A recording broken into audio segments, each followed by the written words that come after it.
అదే RTV app వార్తల్ని క్షణాల్లో చదివే అవకాశం ఉంటుంది. ఒక న్యూస్ పేపర్, ఒక టెలివిజన్ ఛానల్ మీ చేతుల్లో ఎప్పుడూ ఉంటాయి. తెలంగాణ పార్లమెంట్ ఎన్నికలు ముగిసినసరికి తెలంగాణలో కూడా ఖచ్చితంగా బీజేపీ 10 సీట్ల అనంతరం 8 సీట్లు గెలుపొంది చెప్పుకోవచ్చు. ముఖ్యంగా మహబూబ్నగర్ పార్లమెంట్ సీటు కూడా ఉత్కంఠ పోర్లు కూడా చివరి నిమిషంలో కూడా బీజేపీ అభ్యర్థి డీకర్ణ విజయకేతం ఎగురవేశారు. మహబూబ్నగర్ పార్లమెంటు కూడా అనుగుణంగా ఈసారి కూడా ఓటింగ్ శాతం పెరిగిందని చెప్పుకోవచ్చు. ముఖ్యంగా ఇదే అంశంపైన మన దగ్గర ఏదైతే బీజేపీ రాష్ట్ర నాయకురాలు పద్మావతి రెడ్డి ఉంది, మిగతా విషయాలు అడిగే ప్రయత్నం చేద్దాం. మేడం చెప్పండి, పార్లమెంట్ ఎన్నికలు కూడా ఉత్కంఠ పోర్లో కూడా డీకే అర్ణ కూడా గెలిచారు. ఈసారి కూడా ఓటింగ్ శాతం ఎట్లా చూస్తారు మీరు? నిజంగా అంటే మొన్న అసెంబ్లీ ఎన్నికలకు ఇప్పటికీ దాదాపు అంటే అసెంబ్లీ ఎన్నికల నుంచి 35% ఇప్పుడు రావడం నిజంగా భారతీయ జనతా పార్టీ చాలా సంతోషకరమైనటువంటి విషయం. ఈ విజయం మరి భారతీయ జనతా పార్టీది, ముఖ్యంగా ప్రధానమంత్రి నరేంద్ర మోడీ గారి విజయం అని చెప్పి ఈరోజు చెప్పుకోవచ్చు. అదేవిధంగా ఈ పార్లమెంట్లో ముఖ్యంగా డీకే అరుణమ్మ గారు కూడా గతంలో మంత్రిగా పనిచేసి కాంగ్రెస్ పార్టీలో అధికారంలో ఉన్నప్పుడు కూడా ఆమె మంత్రిగా పనిచేసింది. కాబట్టి చాలామంది అరుణమ్మకి టికెట్ వస్తే ఖచ్చితంగా గెలుస్తుంది అనే మాట ఒకటి వినిపించింది. తర్వాత నరేంద్ర మోడీ గారికి మేము ఓటేస్తామని చెప్పి కింది స్థాయిలో ఉన్నటువంటి మాస్ పబ్లిక్ కూడా ఈ మాట చదువు రానటువంటి వ్యక్తి కూడా మేము ఏది ఏమైనా నరేంద్ర మోడీ గారికి ఈ ఓటు రాష్ట్రాంది కాదు, ఈ ఓటు పెద్దది, ఈ ఓటు ఢిల్లీ ఓటు, కాబట్టి దేశం భద్రంగా ఉండాలంటే మోడీ గారికి వేయాలని చెప్పి పబ్లిక్ అనడం జరిగింది. కాబట్టే ఈసారి భారతీయ జనతా పార్టీ గెలవడం అనేది జరిగింది. ముఖ్యంగా ఈ పార్లమెంట్ విషయానికి వస్తే ఇది ముఖ్యమంత్రి నియోజకవర్గం. అదేవిధంగా ముఖ్యమంత్రి నియోజకవర్గమే కాకుండా ముఖ్యమంత్రి గారు ఈ పార్లమెంటును ఇన్ఛార్జి తీసుకొని మరీ పనిచేయడం జరిగింది. వారు ఇచ్చినటువంటి హామీలు 6 కూడా అమలు చేయకున్నా కూడా ప్రజలను మళ్ళీ మోసం చేయడానికే రేపు పార్లమెంట్లో గెలిచినాక ఆగస్టు 15 లోపల రుణమాఫీ ఇస్తా అని చెప్పి, మహిళలకు ఇది ఇస్తా అని చెప్పి, అది ఇస్తా అని చెప్పి వారు మోసం చేయడం ఏదైతే జరిగిందో అదొకటి జరిగింది. విపరీతమైనటువంటి డబ్బు పంపిణీని కూడా వాళ్ళు చేయడం జరిగింది.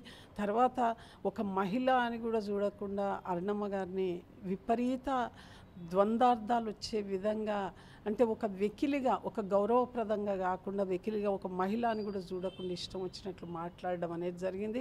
ఇవన్నీ జరిగినా కూడా ప్రజలు గమనించిండ్రు. అందుకే హోరాహోరీ పోర్లో భారతీయ జనతా పార్టీ డీకే అరుణమ్మ గారు విజయం సాధించడం జరిగింది. జరిగిన అయితే తెలుగు రాష్ట్రాలు కూడా 2 రాష్ట్రాలు కూడా మంత్రులు 4కి కేటాయించడం జరిగింది. మేడం కూడా మంత్రి పదవి కూడా ఆశించిన పరిస్థితి కనిపించింది. దీన్ని ఎట్లా చూస్తారు? ఈ మొదటి ప్రాధాన్యతలో కూడా మంత్రి పదవి రాలేదు.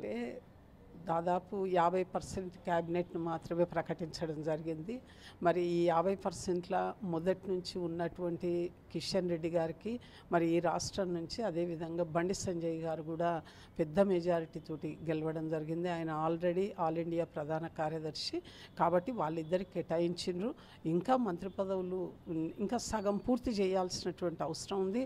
అదే కాకుండా సంస్థాగతమైనటువంటి పనులు కూడా చేయాల్సినటువంటి ఆ బాధ్యతలు కూడా, ఆ పదవులు కూడా ఫుల్ఫిల్ చేయాల్సినటువంటి అవసరం ఉంది. కనుక దాన్ని నెక్స్ట్ విడతలో ఖచ్చితంగా అరుణమ్మ గారికి ఏదైనా ఒకటి సంస్థాగతం లేకుంటే మంత్రి పదవి కానీ అప్పజెప్పేటువంటి అవకాశం ఉంది. రైట్ మేడం, ముఖ్యంగా ఏదైతే బీజేపీ అభ్యర్థి డీకేని ఇక్కడ విజయం గెలిచారు, ఏదైతే కాంగ్రెస్ పార్టీకి సంబంధించిన అభ్యర్థి చిల్లా వంశీచంద్ర రెడ్డి కూడా, అంటే ఇక్కడ బీజేపీ బీఆర్ఎస్ అక్రమ సంబంధం ద్వారానే ఓటింగ్ క్రాస్ జరిగింది అంటుంది. ఇది ఎంతవరకు నిజం? ఇప్పుడు బీజేపీ బీఆర్ఎస్ అక్రమ సంబంధం అనేది మరి మొన్న ఎమ్మెల్యే ఎలక్షన్ల వనికి రాలేదా? బీఆర్ఎస్ బీజేపీ అక్రమ సంబంధం ఎప్పుడు కూడా బీజేపీ అక్రమ సంబంధం అనేది పెట్టుకున్నటువంటి దాఖలాలు లేదు. కాకపోతే ఈసారి పబ్లిక్ ఆలోచన ఏందని అంటే ఎవ్వరు చూడు ఒకటే మాట, నరేంద్ర మోడీకి ఓటు, ఈ ఓటు దేశ భద్రతకు మేము వేయాలనుకుంటున్నాం. దేశ భద్రతకు సంబంధించిన vote, MP vote, Delhi vote, ఈ 3 మాటలు తప్ప ఇంకో మాట ప్రజలు మాట్లాడలేదు.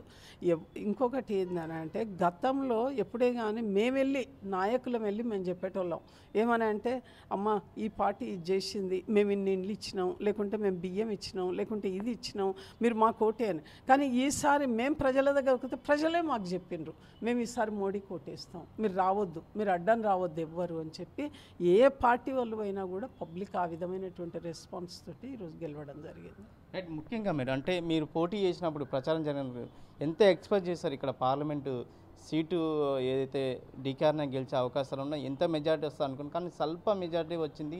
5,000 ఏదైతే 4,500 పైచలకు ఓట్లే ఇక్కడ ప్రాధాన్యత వచ్చింది. మీరు ఎంత ఎక్స్పెక్ట్ చేస్తారు అనుకున్నారు? మేము వస్తుంది మంచిగా 40-50 వేల మెజారిటీ వస్తుంది అనుకున్నాం. కానీ చివరి రోజు విపరీతమైనటువంటి డబ్బు పంపిణీతోటి కొంచెం మార్పు అనేది వచ్చింది.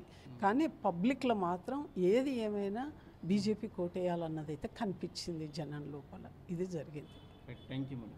అయితే మొత్తం మీద చూసుకున్నట్టయితే కూడా ఏదైతే మహబూబ్నగర్ పార్లమెంట్ అభ్యర్థి ఎవరైతే డీకేఆర్న విజయం ఎగిరేశారో ఈ నేపథ్యంలో కూడా మొదటి ప్రాధాన్యత మంత్రి పదవి రాలేకపోయినా ఇంకా నెక్స్ట్ రెండో ప్రాధాన్యత మంత్రి పదవి వచ్చే అవకాశం ఉంది. ఖచ్చితంగా మహబూబ్నగర్ పార్లమెంటు అభివృద్ధి దిశగా డీకేఆర్న తీసుకుపోతారని చెప్పి రాష్ట్ర బీజేపీ నాయకులు తెలియజేసిన పరిస్థితి కనిపిస్తుంది. హన్మకొండ ఆర్టీ మహబూబ్నగర్. మరిన్ని వీడియోస్ కోసం ఛానల్ ని సబ్స్క్రైబ్ చేయండి. లేటెస్ట్ అప్డేట్స్ కోసం వాట్సాప్ ఛానల్ ని ఫాలో చేయండి. అండ్ లింక్ డిస్క్రిప్షన్ లో ఉంది.